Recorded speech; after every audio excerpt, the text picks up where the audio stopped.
Welcome. Welcome. Hopefully, it looks like my internet connection is a little slow to pick up tonight, but we should get going here. Let me know if the internet connection stumbles a little bit. Sometimes when you first go on YouTube Live, it's a little bit of a challenge. But this is the Thursday edition of Living in Utah. So I really enjoy doing this. I love living in the state of Utah. It's Thursday evenings. It's an opportunity. You are welcome to ask any question you would like, whether it's real estate, buying, renting, investing in the state of Utah, business in the state of Utah, living in the state of Utah, vacationing in the state of Utah, or maybe if you are joining us from a foreign country or whatever, and you just got general questions like, how do I get a driver's license, et cetera, et cetera. I will help you my very best. And if not, I will try to come up with an answer and bring it back next week. One of the questions we had last week was about property taxes. So I printed out some actual taxes on some recently sold homes. And we're going to go over some of them. I did all the county, pretty much a majority of the counties from Weber down to Utah County, and I also did Washington County down in southern Utah. So I'm going to go over that to give you a rough idea of what property taxes run on a home.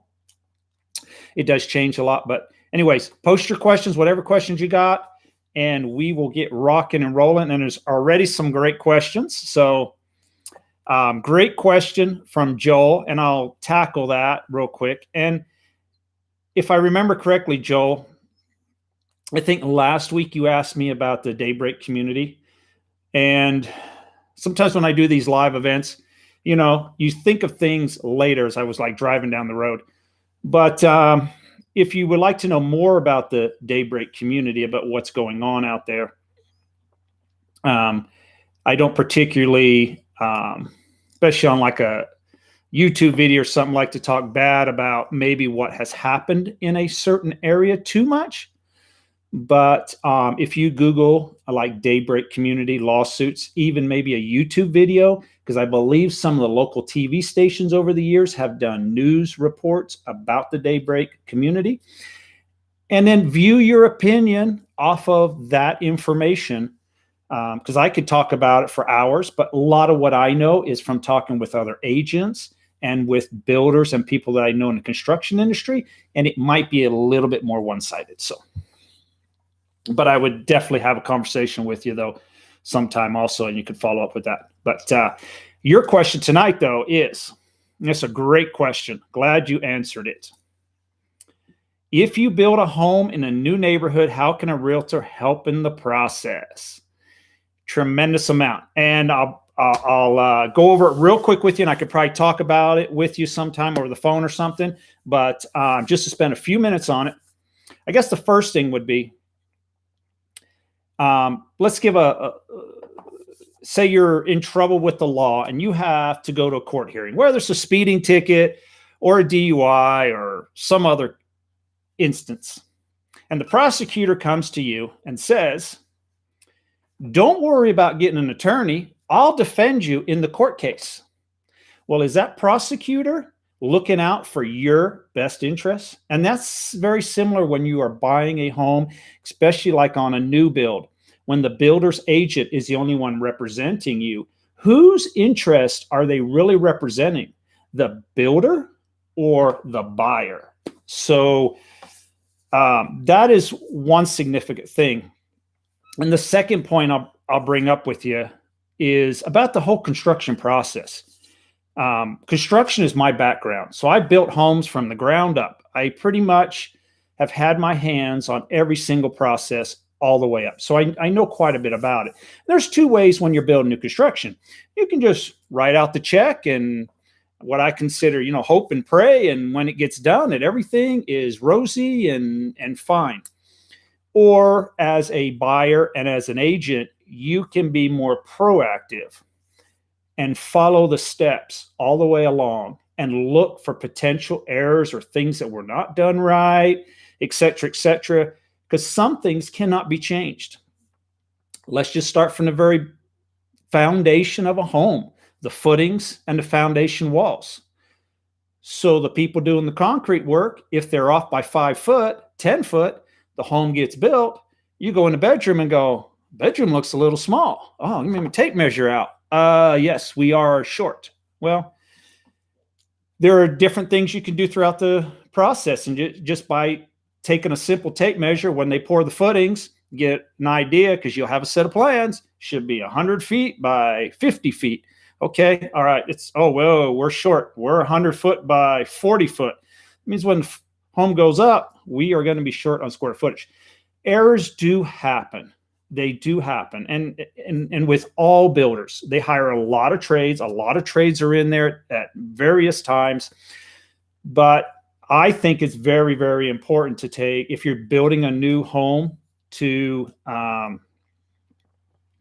be there every step of the process from ground up. Make sure earthquake straps have been screwed in, the tornado straps have been screwed in. There's a lot of stuff, because once them walls get covered by the exterior, the interior, you can't see anything.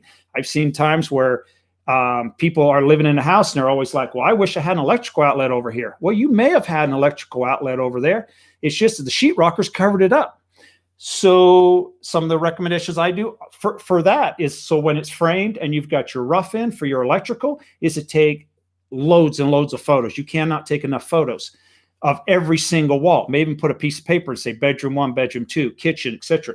So that later, when you're going with your photos and sheetrock's done, everything like that, you can observe it and say, oh, wait a minute, an outlet got covered over. And it's easier to rectify that situation there, because with the photo, you can get a rough idea going, that's approximate. Well, we know how far it is from the ground, because there's all the outlets will be pretty much the same height.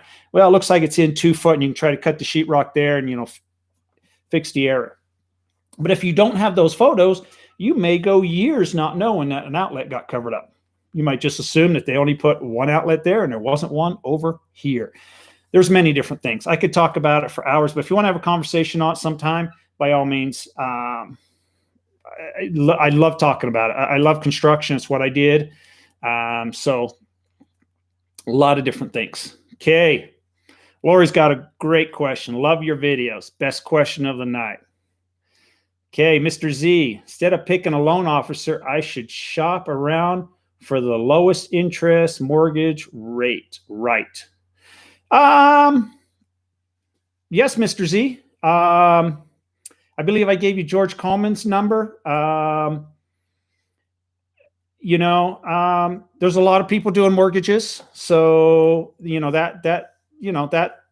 rates are very important too. So I can't say yes or no. My friend put money down with a builder to start building, but doesn't have a mortgage yet. Well, that can be Mr. Z. Well, I would recommend that he goes to a mortgage rep before he gets involved a little too far along the line, and make sure he's qualified for that. So, Joel, you had a second question. I just noticed on that too. Are mortgage rates the same with a build versus an existing home? So there's a few different ways. Each builder does things a little bit different. Some require you to take a construction loan out, and for an X amount. Typically, the interest rate on a construction loan is a little bit higher, and the builder will take draws as a complete different steps of the home build, and then at the end, the mortgage company will then go from a construction loan into a normal mortgage, 15-year, 25, 30-year mortgage, whatever you desire. That's one way. There are some builders that will actually do it themselves. They will finance the whole project themselves. Typically on that they do require a little bit more down payment money to get that going. So there are different ways of doing it, depending on which builder you work with. So, okay. Another question. This has become my Thursday night tradition. Thanks always for the great info each week. Well, you're welcome. I really enjoy doing this. As a matter of fact, the Utah State basketball game, basketball game in the Mountain West playoffs for the Mountain West Championship is going on right now. I was just watching the game and I ran downstairs to jump on here. So, but I really enjoy doing this. So I'm taping the rest of the game. So I will catch it at 9:00, the second half. So, but I do enjoy. I enjoy this time of year, actually, with the basketball season. So the Mountain West Championship is going on right now. The Big Sky Championship starts, I believe, next week up in Boise. And I like to watch Utah State in that. I like to watch the Utah Utes in the Pac-12 Championship, which is going on also. So there's a lot. So Claudia, hello. Hello to you too. Mr. Z, we appreciate your dedication. Well, I'm on a roll now. I'm on a roll. You know, I was swapping a couple different nights when I first started this. Probably it was before the election. I know that for sure. Probably around October-ish. There was a lot of presidential debates going on. It seemed to be on the same night I was going, and I went from Tuesday to Wednesday, I think, to Thursday and back, et cetera, et cetera. So I'm on a roll now. So 8 p.m. Thursday, I think I'm going to stick to it. So does interfere too when NFL comes. I can't pick the right night because Thursday night is Thursday night football. So, but that's okay. Best street in North Ogden. I don't know if there's like a best street. I mean, there's some streets that I may not want to live on because of the traffic flow, especially if you have kids on some of those busy streets. 2700 North comes to mind. Washington Boulevard comes to mind, et cetera, et cetera. Especially if I had kids, I would be nervous running out to the street and get hit by a car or something like that. So, yeah. Claudia, first time live. Good info. Thank you. You're welcome. Mike is on a roll. Butter him up. You know, it's been unique in Utah this week. And this time of year, for those who aren't living here, it is a mixture of weather, basically. Earlier in the week, 70-degree temperatures. Absolutely amazing. Go outside. This time of year, you can go skiing and you can go golfing and ride a mountain bike and hiking, you name it, outdoors. But now, like today, the highs were like 40 degrees, 41, 42. We had a cold front come through, produced a little bit of snow in some areas. Logan got quite a bit of snow up there in the last couple days. So it can change. So, yeah. Definitely can change. So, property taxes in the state of Utah. It's hard to, there's not an exact number. It's not like 1%, 2%, 3%, et cetera, et cetera.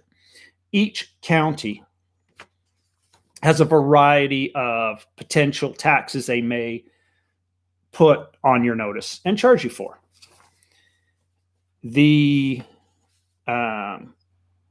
So it can vary by county. It can also vary by when they have last done an assessment. And I have been part of this personally myself. One of the properties that I have, they raised the property taxes on one side of the street, and on the other side of the street, they reassessed what the value was, but they didn't on the other side of the street. Property taxes, you can appeal a property tax notice. So you can appeal it. You have to provide them with some sold data and what you feel the value of your home is.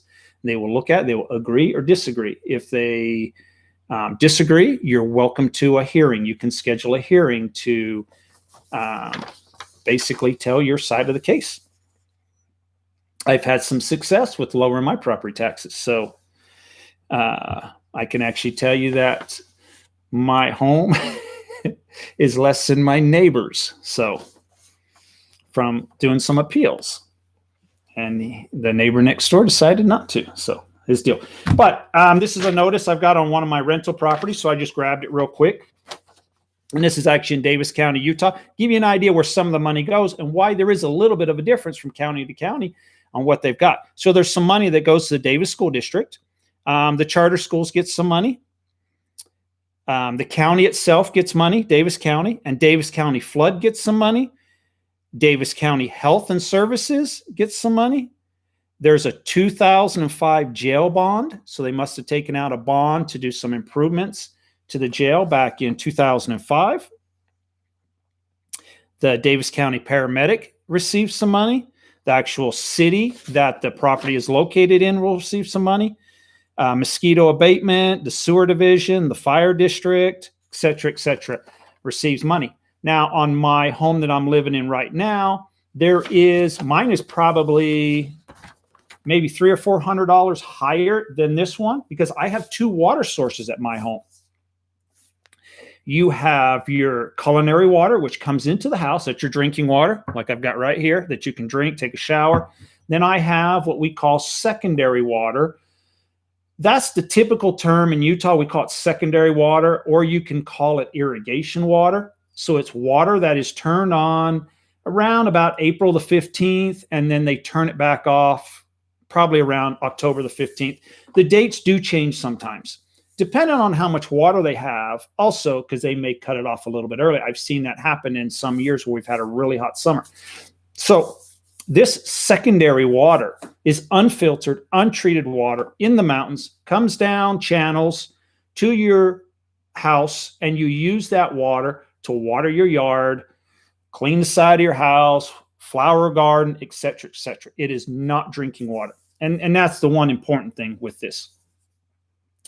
If you have kids, especially if you have kids, you have to make sure that water they do not drink. It's untreated. So whatever is rolling down that stream and picks up bacteria, you name it, potentially in that water. So I have two water sources, and the way that they, instead of giving you like a monthly bill, et cetera, they whack it on my property taxes as a yearly bill. So, and that's how that works. So it does change. A couple more questions. Mr. Z, is there a set limit you can borrow from a 401k to put towards a house? You know, Mr. Z, I would not have an answer to that question at all. I personally, being self-employed, do not have a 401k, and I know very little about 401ks. I basically know it's a retirement account, but the rules and limitations of what you can take out, and I do not know. I have not worked for corporate America, et cetera, where I've had a 401k, and even my wife the same way. So she's does not have a 401k in her career field either. So I do not know about 401ks. Joel, do you know if they are going to extend State Road 85 from Harriman to Interstate 80? Wow. You know, I don't. I know it's been talked about a lot. It has been talked about. And a lot of it boils down to money and where it falls in line. There's a lot of road projects they want to get going in the state of Utah and get finished and expanded. And, you know, who goes up the priority list sometimes boils down to politics.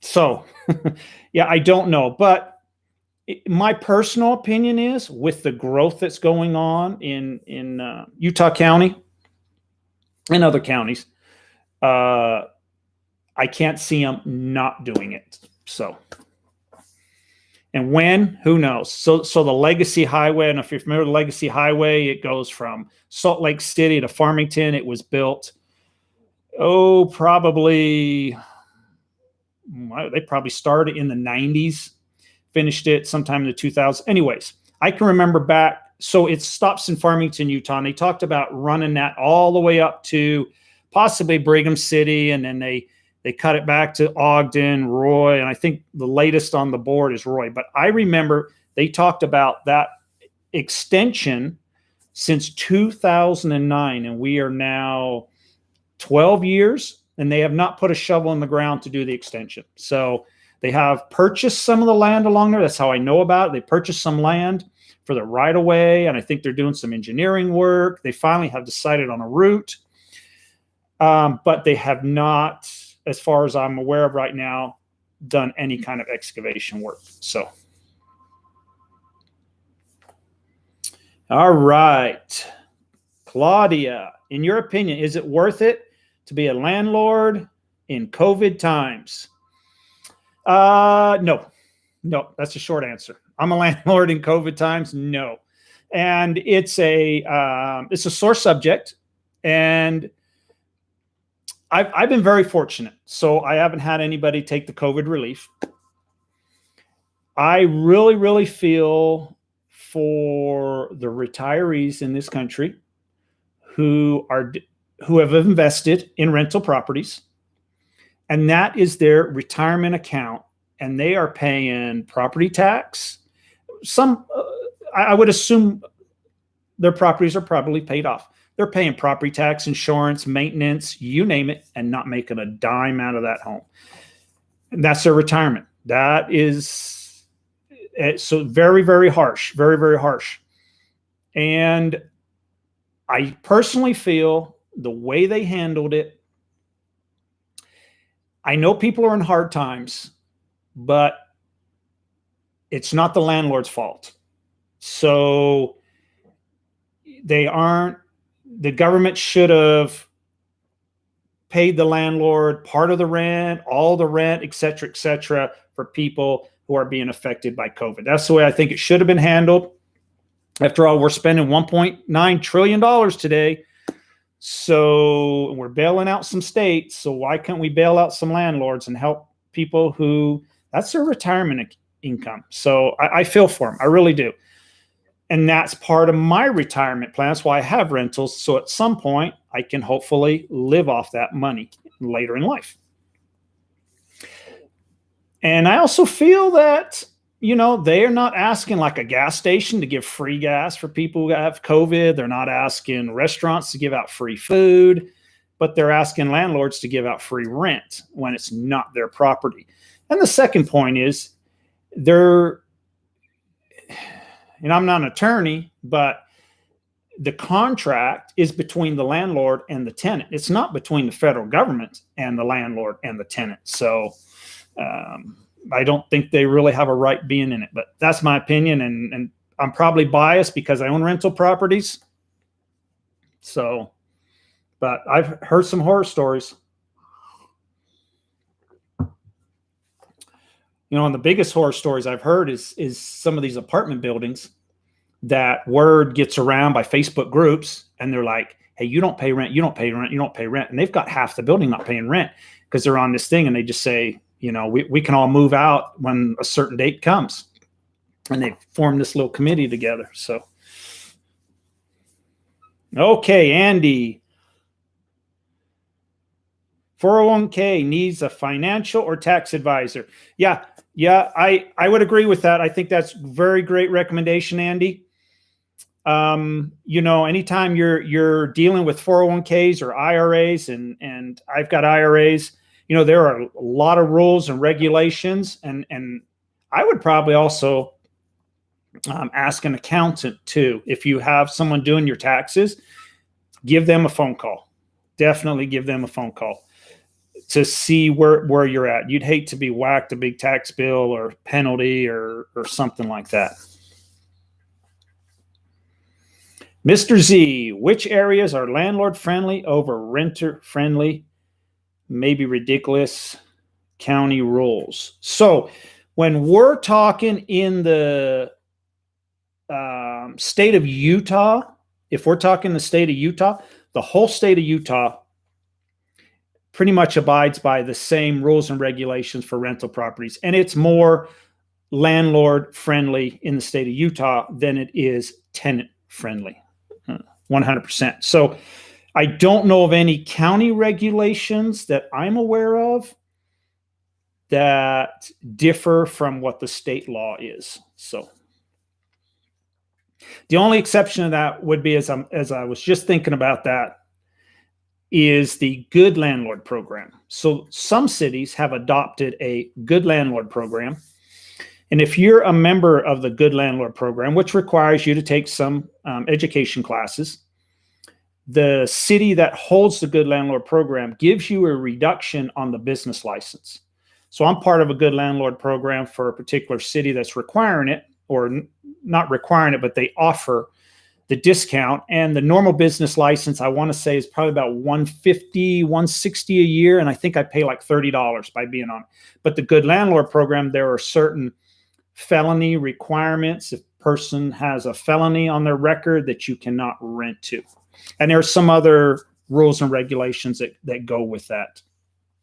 So that would be the only one stipulation. Not all cities and not all counties have the good landlord program, but more are joining on. So yeah, you have there's some things you have to like report to the city and stuff like that, and keep on top of your properties, et cetera, et cetera. Okay. But the state of Utah is known as more landlord friendly than tenant friendly in a sense. And that is actually maybe changing just a wee little bit in the current legislation section. There is a bill, and I'm not too sure if it's got the votes to pass yet. Some landlords like to have hidden fees.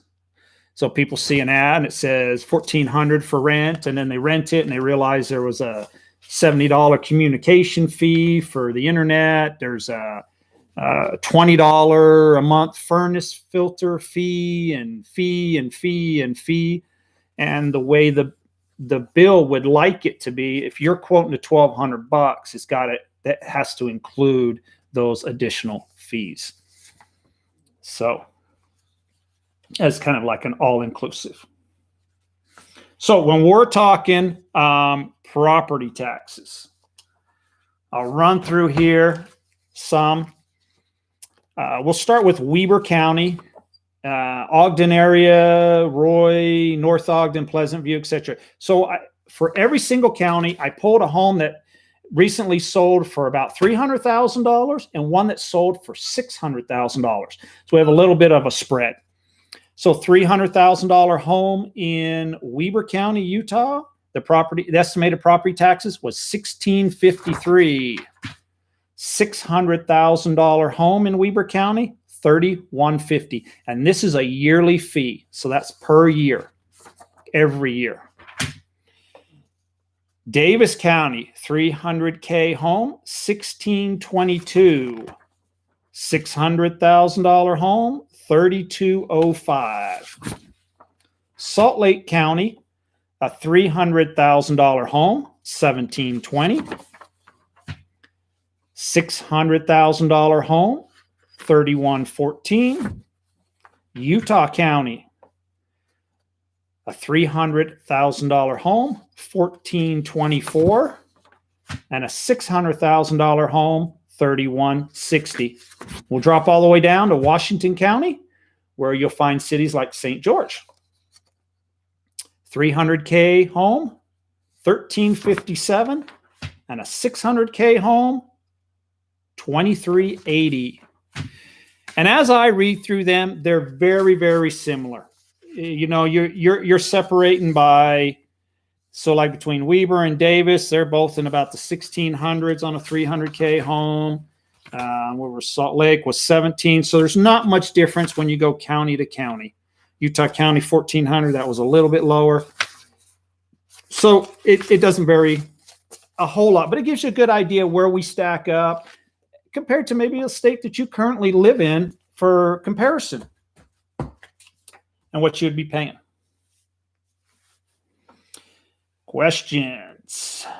Mr. Z, do you see houses appreciating in the next 5 years? That's a tough question. That's a great question, and predicting the future is always a tough thing. You know, predicting the stock market over the next 5 years. Yeah.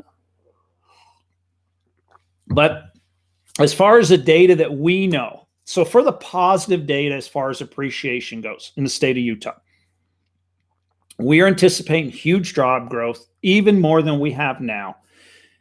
Population growth continuing at a rate at least of what it's going at right now, with both of those criteria. People have to live. You live in an apartment, live in a house. So demand for housing, I do not see decreasing. Okay, that's the positive news on the appreciating. There's a couple things on the horizon that, could change the housing market, or maybe put it at a level, maybe level it off, have more inventory. And that would be the mortgage forbearance that has now been extended, I believe, till September in this new package. And that's a real tough one right there. There's some people in mortgage forbearance that are in mortgage forbearance simply because they didn't want to make a house payment, but they could make a house payment. How many people are in that category? Don't know. There's not an exact number. There are some people that are in mortgage forbearance because they cannot make their house payment. What's going to happen with the house payments that they have not made? The latest that I have heard is they are going to tack it onto the back of your loan, or they are going to put it as a second mortgage on your loan at a 0% interest. So you would make your normal house payment, then a small payment to pay back X amount of dollars that you didn't pay for how long you were in mortgage forbearance. That's a couple of the plans that I have heard out there. The other thing that is interest rates. So interest rates can play a big, be a big player in appreciating home prices. As interest rates climb, your buying power for a home will diminish. And what I mean by that is, I don't know, say a $300,000 home is a $1,500 payment right now. When interest rates go from, say, the 3s to the 6%, that $1,500 could be $2,400 a month. So it really, someone's buying power is reduced. When the interest rates go up, I don't know. Is 3-4% the new norm? Don't know. Have no answers for that question. In my mind, and I've been through a lot of interest rates. I can remember in the 90s being 10%, 9, 8%. I remember having a home in 8% and refinancing it probably in like 2000, 2001, somewhere around there to 6%. And I thought I was robbing the bank. I was over the moon. Dropped 2 percentage points, and now 6% loan now is not heard of. To me, a normal interest rate is probably 6 or 7%. That's what I would consider normal. I think 3% is not the normal range, but I also think that 10, 11% is not the normal range. So whenever those rates go up, it may change the housing market. And will it be in a year's time will we see 6% rates? Or are we going to absorb it at a smaller rate? Is it maybe at the end of this year, it'll be 3.5 or 3 3/4. And then next year will be 4 to maybe 4.5. If the rates go up very, very slowly, I think that the market will absorb some of those increases as time goes by. So basically, if we go from, say, the low 3s to 6% over a 5-6 year period, it can be absorbed a little bit easier in the economy as people's wages go up, et cetera, et cetera. So, but if we start having mortgage rates go 3, 4, 5% over a 1 year period or a year and a half, it could change the market. So, and one thing that I'm worried about on the rates going up is when we're dumping all this money in the economy. We're dumping 1.9 trillion right now. We dumped a bundle of money in the economy under the Trump administration too. Normally, when you are printing that much money, you are creating inflation. And inflation typically will drive interest rates higher for all goods. That's just a general way of how it typically goes. Will it go that way now? Who knows? And who knows, are we going to dump more money into the economy in 6 more months? Don't know. Don't have answers to those questions. So Nancy Pelosi was asked about that exact same question. And she just said, well, it depends how the virus goes. So that was her answer. Do credit unions or mortgage lenders allow you to pay towards principal for already paid monthly mortgage payment? Or will they say, too bad, it goes towards interest first? Okay. I'm not 100% certain on that, Mr. Z. If it works, if I don't think it works different. I can tell you about my personal loan.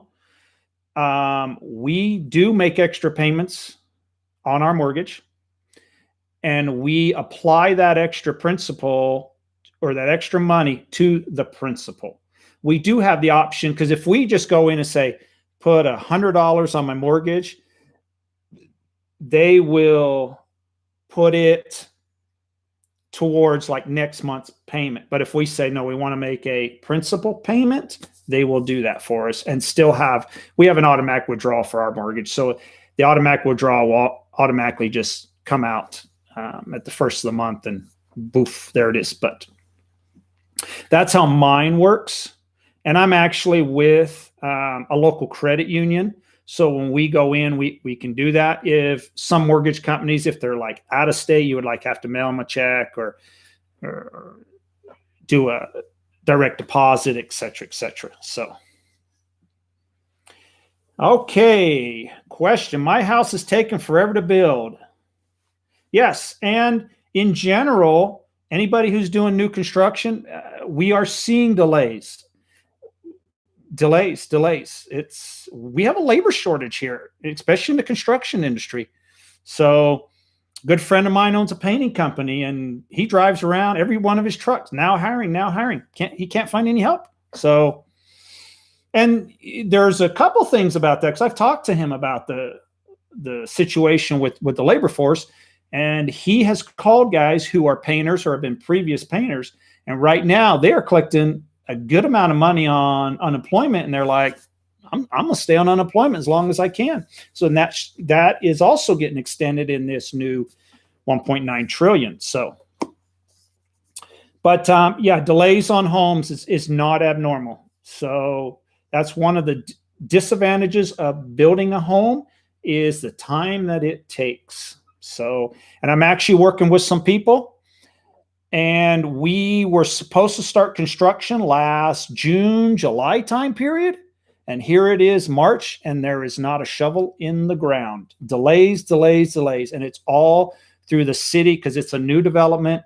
The lots have to all get approved, et cetera. And the city is backed up. And they are requiring more and more different things to be done by the developer on the property. And we are hoping to break ground here in March. So it has been a while. Do you know if it is possible to extend a 90-day mortgage lock? I don't want to lose my 2.75%. Yeah, I'm not 100% certain. I would have to ask a mortgage guy, or ask, the mortgage guy that I use. I don't know the regulations on that. I do not. Okay. Another question. I'm sad we have not gotten that much snow this year. Yes, it has been a little drier this year. So as the weather goes, and I'm no meteorologist by any means, but what I observe as just a citizen in the state of Utah, when we get weather fronts that come down from Alaska and bring that cold Arctic blast with moisture, we get heavier snowfalls. I notice that when we get weather fronts that come across from California, it comes with warmer air, and it does not produce as much snow. This year's weather pattern has primarily been across the United States from the California area. So, Now, if there's something else going on with that whole weather front, I'm not too sure, but that's how I've noticed it over the years. When it comes down from Alaska, oh yes, lots of snow. So, and it changes year after year. So I remember 2 or 3 years ago, and there was a January time period where we received snow almost every day for a 2 to 3 week period. So it can happen. But I'm with you. I like the snow. That when I was talking earlier about the secondary water, so that water is retained in the mountains. The bigger the snowpack, the more water we have. The ability to keep our yards green if we want to keep them green, gardens going, et cetera, et cetera. There have been some years where the secondary water, they have restricted it heavily. There's sometimes they'll enforce it where you can use it only on certain days to conserve. They'll restrict it, and they'll also will cut it off sometimes maybe a month early from their normal cutoff. So if we don't have the snowpack, so I like to have the snowpack. So that's how it goes. That's the thing. But the ski resorts this year did okay. So that's I'm happy with that. The skiing industry brings a lot of money to the state of Utah. So when I woke up on 2019 Thanksgiving, I woke up to 3 feet of snow. Well, if you woke up to 3 feet of snow in Utah, you must have been at a higher elevation, like one of the ski resorts, I would assume. Because I do not remember on the Wasatch Front area, 3 foot of snow at all. So,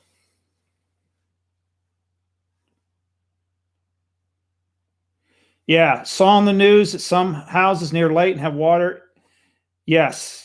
Yeah, I heard about that. I did not see the article personally. And so that's something else when we were talking earlier about building. So the way I prefer builders to do lots and home builds is your home to be higher than what the sidewalk is. So if you can kind of picture that, so that from the house, your yard can run, the dirt and everything can run away from the house towards the front, to the back, and to the sides. So when you do get water, it can run away from the house. I see some homes built at where they're lower than what the sidewalk is, and it creates this like bowl effect, basically. So the water has to run towards the house. Yeah. And I'm not too sure if that's the case in Layton or not. There's other issues I've seen in some cities. So a lot of homes that are built pretty much like west of I-15, some of them have sump pumps. My home has a sump pump. So because the water table is higher, so when the water comes up, the sump pump takes it and shoots it outside. Well, some people have put that tube for the sump pump into their sewer drain, and that backs up the sewer system, which creates issues too in some cities. So cities are clamping down on that. If you get caught doing that, yes, cannot do that with the sump pump.